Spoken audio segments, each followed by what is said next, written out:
Hello students, Kumar study circle में आप सबका स्वागत है। आबकारी आरक्षक परीक्षा को आगे बढ़ाते हुए आज के वीडियो का हमारा टॉपिक है विज्ञान, साधारण विज्ञान या सामान्य विज्ञान। इसमें हम लोग विशेष करके रसायन विज्ञान को देखने वाले हैं।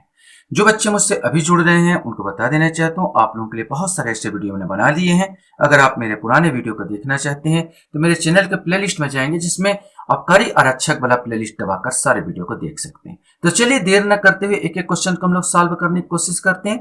पहला क्वेश्चन आपके सामने है, अम्लीय घोल का पीएच मान क्या होता है ये आपको बताना है। 7 होता है, 7 से कम, 7 से अधिक या 14 होता है, इसमें से आपको बताना है। सही आंसर इसमें बी आएगा, 7 से कम होता है। अम्लीय घोल का पीएच मान 7 से कम होता है।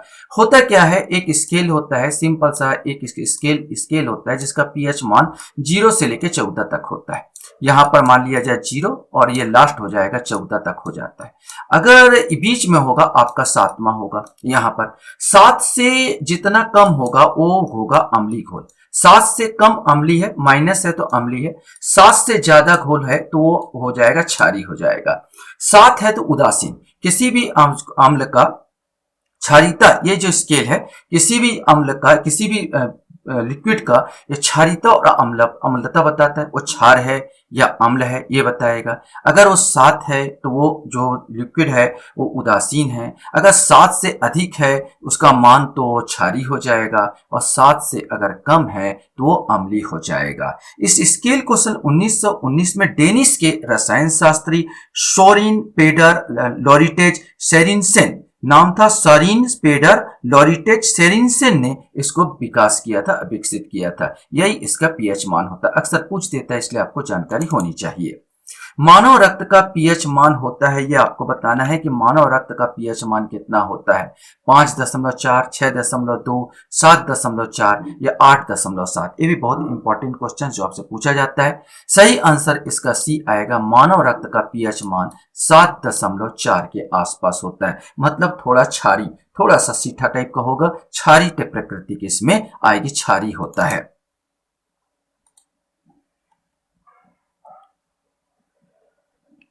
क्वेश्चन आपके पास है, उत्प्रेरक ऐसा पदार्थ है जो रासायनिक अभिक्रिया के वेग को बढ़ाता है, घटाता है, परिवर्तित करता है, इनमें से कोई नहीं। इसमें से आपको बताना है ये क्या करता है। सही आंसर इसका सी आएगा, परिवर्तित करता है। अर्थात उत्प्रेरक वह पदार्थ है जो रासायनिक क्रिया में भाग तो नहीं लेता, लेकिन उसकी दर को बढ़ा देता है या घटा देता है। दोनों काम करता है, या तो उसकी दर को बढ़ा देगा या तो उसकी दर को घटा देगा, लेकिन वो अभिक्रिया में भाग नहीं लेता। ऐसे पदार्थ को उत्प्रेरक कहते हैं। और उत्प्रेरक होता है मतलब परिवर्तित करता है। अब इसमें आंसर क्या आता, बढ़ाता भी है और घटाता भी है। इसका अर्थ सिंपल सा, वो रासायनिक दर को, अभिक्रिया की दर को, वेग को क्या कर सकता है, परिवर्तित कर देता है, घटा भी सकता है और बढ़ा भी सकता है। गोबर गैस बायोगैस मुख्यतः होता है, क्या होता है आपको बताना है। मीथेन, एथिलीन, एसिटिलीन या कार्बन मोनोऑक्साइड, इनमें से कोई एक आएगा। सही आंसर इसका ए आएगा, मीथेन, CH4। ये गैस होता है। मीथेन गैस यहाँ पर मिलता है गोबर गैस में, जिसमें से अक्सर गोबर गैस में अपने गांव में देखा होगा, जिसमें से एक बत्ती भी जल जाती है और खाना बनाने का गैस को उत्पन्न किया जा सकता है।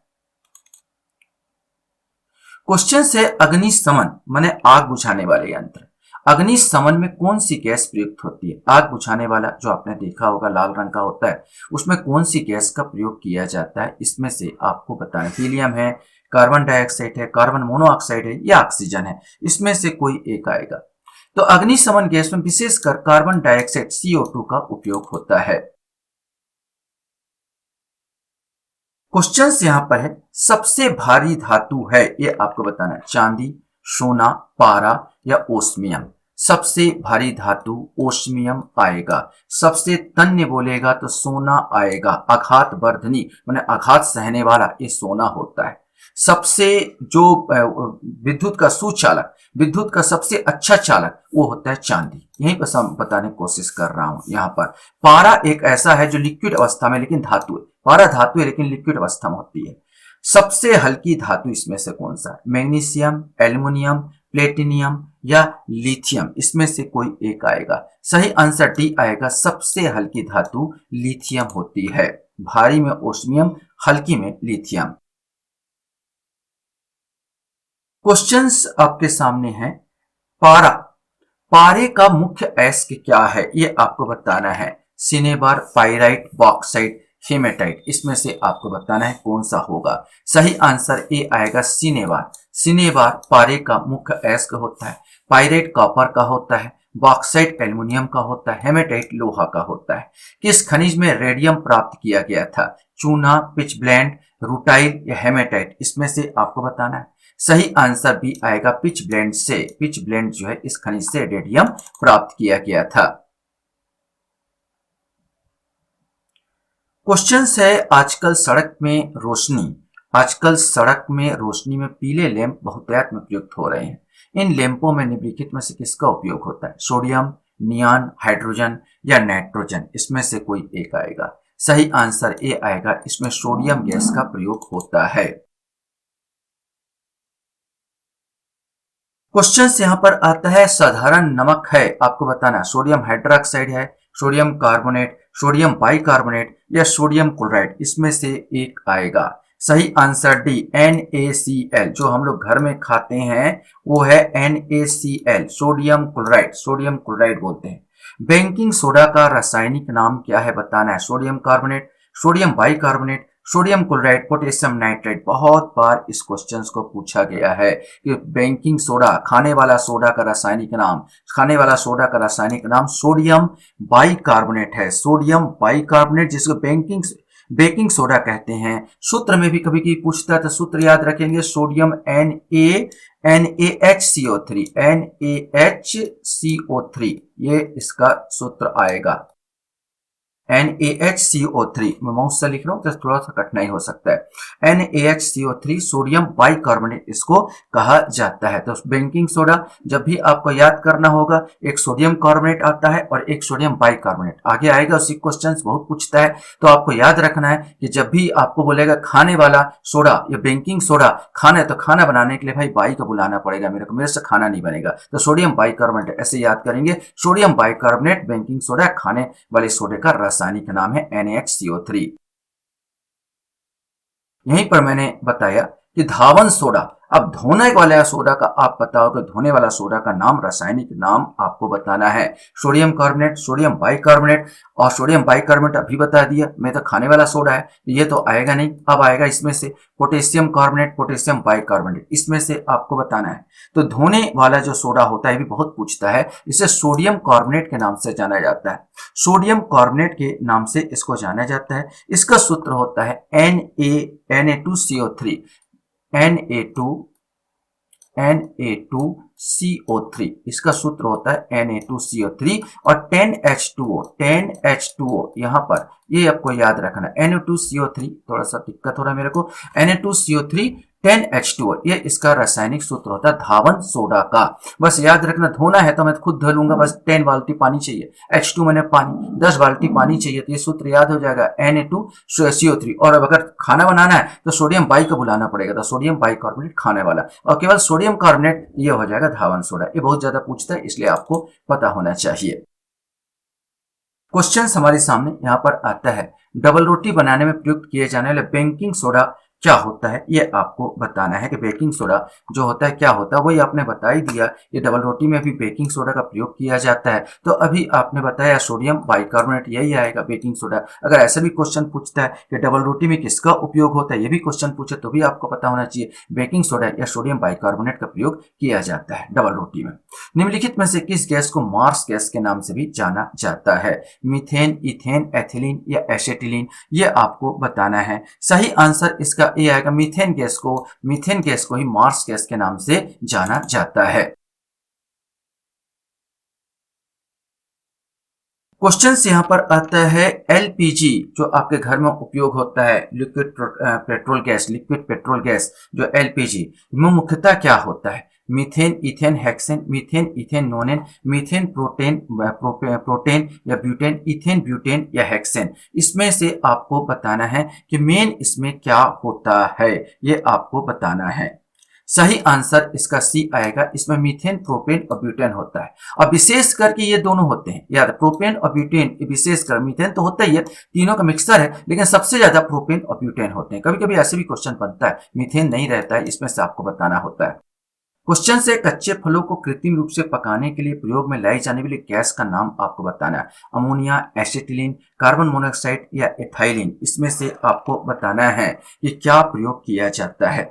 सबसे ज्यादा प्रयोग होता है इथाइलिन का प्रयोग होता है। ये मार्केट में जब नया नया आम आता है, कोई केला आता है, तो बाहर से एकदम से झकास पीला दिखता है, लेकिन जब खाओगे तो एकदम कच्चा रहता है। इन लोग करते बस यही है, कच्चे केलों को लाते हैं और एक बाल्टी लेते हैं, बाल्टी या कुछ बड़ा सा मग वो ले लेते हैं, पानी रखने के स्थान ले लेते हैं, और जहां पर उसमें एथिलीन का 2-4 बूंद डालते हैं और सब फलों को डुबो के रख देते हैं और रात भर में पूरा पीला हो जाता है। तो ये एथिलीन का प्रयोग करते हैं जो व्यापारी लोग सबसे ज्यादा। और एक कार्बाइड करके एक आता है, कार्बाइड करके गैस भी आता है, एक पत्थर टाइप का आएगा। इस गैस में भी यह रहता है, भिगो को आप रख देते हैं तो उसमें से ये गैस एथिलीन गैस बनता है जो पूरे फलों को पका दिया जाता है। लेकिन अभी बैन लग गया है क्योंकि इसमें विस्फोट होने की संख्या बहुत ज्यादा होती है, इसलिए इसमें बैन लगा हुआ है, तो यह नहीं प्रयोग किया जाता। इसमें सबसे ज्यादा मार्केट में जो लिक्विड होता है इसी का प्रयोग होता है, एथाइलिन का।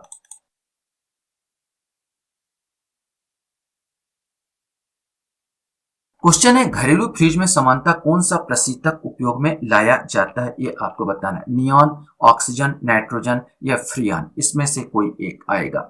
सही आंसर डी आएगा, फ्रियान इसमें प्रयोग किया जा रहा है। लाल चींटियां में पाई जाती है एसिटिक अम्ल, बेंजोइक अम्ल, फॉर्मिक अम्ल या सल्फ्यूरिक अम्ल, इसमें से आपको बताना है। बहुत ज्यादा क्वेश्चन पूछता है। सही आंसर इसका सी आएगा, फार्मिक अम्ल पाई जाती है। जो बर्रे होते हैं, मधुमक्खियां होते हैं, उसमें भी फार्मिक अम्ल पाया जाता है, काटने पर इसलिए बहुत ज्यादा जलन पैदा करते हैं इन लोग।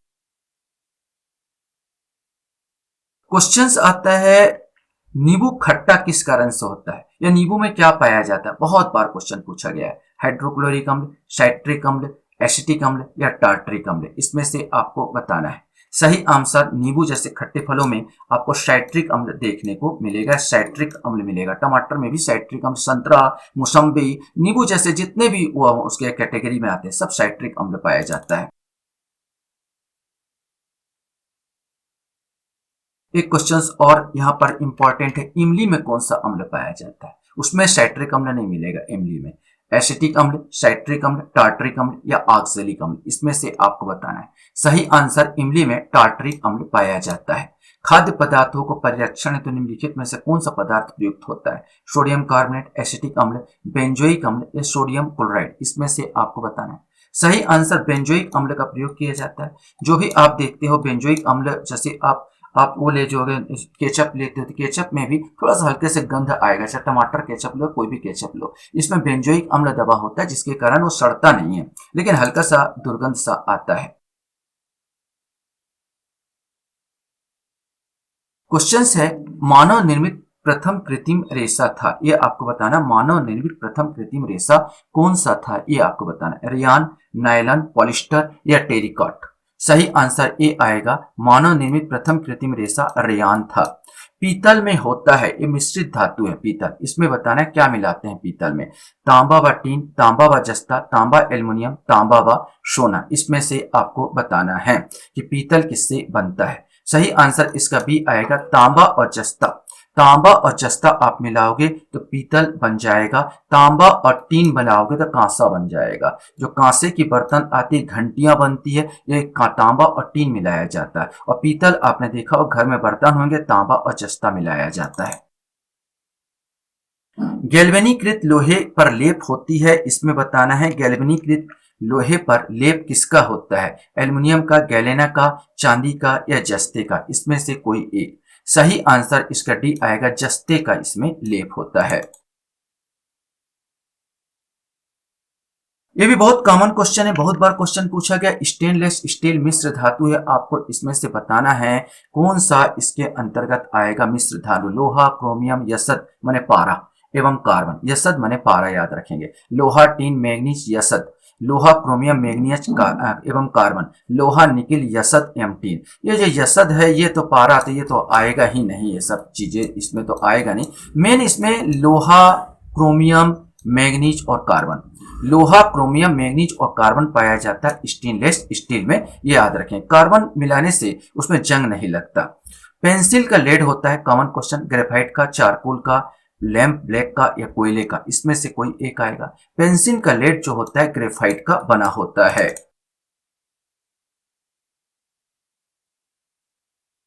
क्वेश्चन हमारे सामने यहां पर आता है, निम्न में से किसे शुष्क बर्फ कहते हैं? बहुत इंपॉर्टेंट है। शुष्क बर्फ किसे कहा जाता है? निर्जलित बर्फ, पहाड़ों पर पड़ी बर्फ, ठोस कार्बन डाइऑक्साइड, ठोस कार्बन मोनोऑक्साइड। इसमें से आपको बताना है कौन सा इसमें आएगा। सही आंसर सी आएगा, ठोस कार्बन डाइऑक्साइड। CO2 इसको जिसको बोला जाता है सूखी बर्फ कहा जाता है, शुष्क बर्फ या सूखी बर्फ कहा जाता है। बस फर्क यह है कि इसको हाथ में लेते ही आप में फफोले पड़ जाएंगे। ठोस कार्बन डाइऑक्साइड शुष्क बर्फ कहा जाता है। क्वेश्चन से निम्नलिखित में से कौन सा हास्य गैस, लाफिंग गैस, ये भी बहुत बार क्वेश्चन पूछा जा चुका है कि निम्नलिखित में से कौन सा हास्य गैस लाफिंग गैस के रूप में प्रयुक्त होता है? Nitrous oxide, nitrogen dioxide, nitrogen trioxide, nitrogen tetroxide, इसमें से आपको बताना है। तो इसको याद रखेंगे, नाइट्रस ऑक्साइड। और सूत्र में अगर पूछते तो N2O उसका सूत्र होता है। N2O कभी सूत्र में भी पूछता है, याद रखना। N2O इसका सूत्र होता है, नाइट्रस ऑक्साइड। इसके सूंघते ही काफी हंसी आती है। यहां पर तो निम्नलिखित हास्य गैस बोलते हैं, इसको लाफिंग गैस कहते हैं।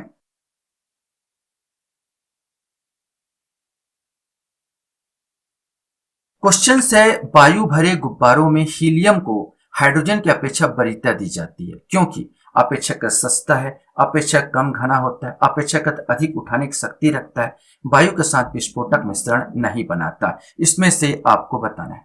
सही आंसर यही आएगा, वायु के साथ विस्फोटक मिश्रण नहीं बनाता। यद्यपि हीलियम से हाइड्रोजन ज्यादा हल्का है और लेकिन फिर भी हाइड्रोजन जो है H2 जो है ये बहुत ज्वलनशील है और जब विस्फोट होने पर आग लगने की संभावना बहुत ज्यादा होता है। हीलियम एक निष्क्रिय है। हीलियम जो है एक निष्क्रिय गैस है जिसमें कोई क्रिया नहीं करते, इसलिए ये हल्का भी है और निष्क्रिय गैस भी है और क्रिया भी नहीं करेगा, इसलिए सबसे ज्यादा इसी का प्रयोग होता है क्योंकि विस्फोटक नहीं बनाता है। क्वेश्चन यहाँ पर है, निम्नलिखित तत्व समूह में से कौन सा पृथ्वी पर जीवन की उत्पत्ति के लिए मूलतः उत्तरदायी है? मैंने पृथ्वी पर जीवन की उत्पत्ति के लिए मूलतः उत्तरदायी कौन सा गैस है आपको बताना है। Hydrogen, oxygen, sodium, carbon, hydrogen, nitrogen, oxygen, calcium, phosphorus, carbon, hydrogen, potassium. अगर आप ऑक्सीजन पर जोर दे रहे हैं तो हम गलत हो जाएंगे, मैं बता देता हूं। यहां पर आप यह पहले वाला और सी वाला करेंगे तो गलत होंगे। मैं पृथ्वी पर जीवन की उत्पत्ति के लिए वैज्ञानिक बोलते हैं कार्बन, हाइड्रोजन और नाइट्रोजन की उपस्थिति बहुत इंपॉर्टेंट है। कार्बन जीवन की इकाई है, प्रत्येक जीव में कार्बन पाया जाता है। हाइड्रोजन H2O पानी, यहाँ पर पानी जो है जीवन का लिक्विड है, इकाई ये भी है, इसमें हाइड्रोजन की उपस्थिति नहीं होगी तो मुश्किल हो जाएगा।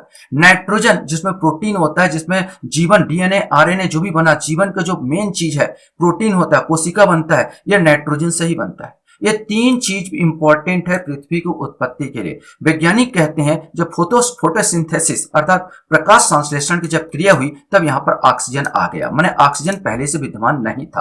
पहले पृथ्वी पर कार्बन, हाइड्रोजन और नाइट्रोजन आया। इसके बाद जीवन की उत्पत्ति जहां स्टार्ट हुई नाइट्रोजन, क्योंकि आपने जीवन की कड़ी DNA RNA जीवन कड़ी, इसमें नाइट्रोजन होना ही चाहिए जब है और पानी हो यहाँ पर जहां आया तो यहाँ फोटोसिंथेसिस की क्रिया से ऑक्सीजन आया होगा। ये वैज्ञानिक कहते हैं और मान्यता यह है कि जीवन की पृथ्वी की उत्पत्ति के लिए कार्बन, हाइड्रोजन और नाइट्रोजन की उपस्थिति अनिवार्य रही थी।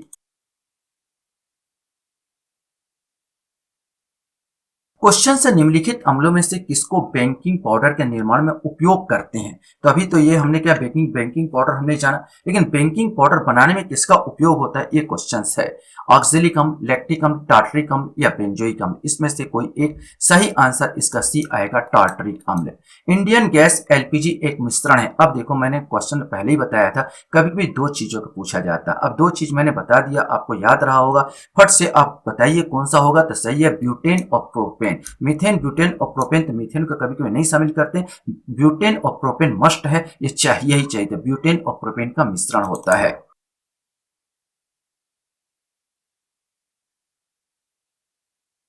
प्रशीतन खाद्य परीक्षण मदद करता है। प्रशीतन मतलब शीतलीकरण, मतलब ठंडा करना, लगभग फ्रीज। यहाँ प्रशीतन एक मशीन जो है हमारे घर घर में है, वो फ्रिज, वो खाद्य परीक्षण को कैसे मदद करता है, मैंने खाद्य को किस प्रकार परीक्षण में मदद करता है, जीवाणुओं को मारकर, जैव रासायनिक अभिक्रियाओं के दर को कम कर, एंजाइम क्रिया को नष्ट कर, खाद्य पदार्थ को बर्फ की परत से ढक कर। इसमें से कोई एक आएगा। सही आंसर बी आएगा, जैव रासायनिक अभिक्रिया के दर को कम करता है। इतना ज्यादा ठंडा हो जाता है कि जीवाणु कीटाणु मरते तो नहीं है, लेकिन वो माने जो बढ़ते हैं, बढ़ने की दर उनकी कम हो जाती है। माने जीवाणु कीटाणु को बढ़ने की दर कम हो जाती है, क्योंकि बहुत ज्यादा ठंड होता है और ठंड उसको बढ़ने की दर को कम कर देता है। इस प्रकार हम देखते हैं खाद्य पदार्थों को सुरक्षित करता है। खट्टे दूध के उत्पादन में कौन सा अम्ल होता है, ये आपको बताना है। एसिटिक अम्ल, ब्यूटारिक अम्ल, टार्टरिक अम्ल या लैक्टिक अम्ल। इसमें से ये कॉमन क्वेश्चन बहुत बार पूछता है, इसमें लैक्टिक अम्ल पाया जाता है। क्वेश्चंस यहां पर आता है, निम्नलिखित में से किसे चूहा विष के रूप में प्रयोग किया जाता है। Zinc sulphide, lead sulphide, calcium phosphate या जिंक फॉस्फाइड। इसमें से आपको बताना है। सही आंसर डी आएगा, जिंक फॉस्फाइड। निम्नलिखित मिश्र धातु में से किसे अमलगम कहते हैं। जस्ता तांबा, तांबा टीन, पारा जस्ता या सीसा जस्ता। इसमें से आपको बताना है। सही आंसर पारा, Hg और जस्ता का प्रयोग किया जाता अमलगम बनाने में, और इसमें सोने होने को शुद्ध करने में विशेष करके काम आता, पारा जस्ता। क्वेश्चंस यहां पर आता है, पटाखों में तेज सफेद प्रकाश लाने के लिए निम्नलिखित धातु में से किस एक का प्रयोग किया जाता है। सोडियम, मैग्नीशियम, एल्युमिनियम या रजत। इसमें से आपको बताना है किसका। रजत माने चांदी, यहां बोला जाए तो। इसमें से आपको बताना है। सही आंसर इसमें मैग्नीशियम का प्रयोग किया जाता है। क्वेश्चन यहां पर आता है, प्रत्यम्लों का आमतौर पर इस्तेमाल पेट की अम्लता से छुटकारा पाने के लिए होता है। आमतौर पर प्रयुक्त प्रत्यय अम्ल कौन से हैं। मैंने एसिडिटी आपके पेट में हो गई, उसे दूर करने के लिए इनो लेते हो। इनो का अपना कॉमन जानते हो, कौन सा है, क्या है, ये आपको बताना है। Sodium hydrogen phthalate, magnesium hydroxide, calcium dihydroxide या मैग्नीशियम एसीटेट। इसमें से आपको बताना है। सही आंसर ये मैग्नीशियम हाइड्रोक्साइड है। मैग्नीशियम हाइड्रोक्साइड ही है जो अम्लता को दूर करता है। दूध का धवल रंग माने सफेद रंग निम्नलिखित में से किसकी उपस्थिति के कारण होता है। लैक्टोज, एल्बुमिन, कैरोटीन या केसिन। इसमें से कोई एक आएगा। सही आंसर डी आएगा, केसिन इसमें पाया जाता है। लास्ट क्वेश्चंस आपसे यहां पर पूछा जा रहा है कि भोजन में इमली के रस का प्रयोग मदद करता है दंत क्षय को रोकने के लिए, दांत क्षय को, पेयजल में फ्लोराइड की अधिकता को संतुलित करने के लिए, भोजन के पाचन में आसानी के लिए, हड्डियों की ताकत बढ़ाने के लिए। इसमें से एक आएगा कोई भी। सही आंसर सी आएगा, भोजन में पाचन को आसान करने के लिए, भोजन में पाचन में आसानी के लिए इसका प्रयोग किया जाता है। आशा करता हूं ये वीडियो आपको अच्छा लगा होगा। आप लोग मेरे वीडियो को वॉच करते हो इसलिए धन्यवाद। Thank you very much.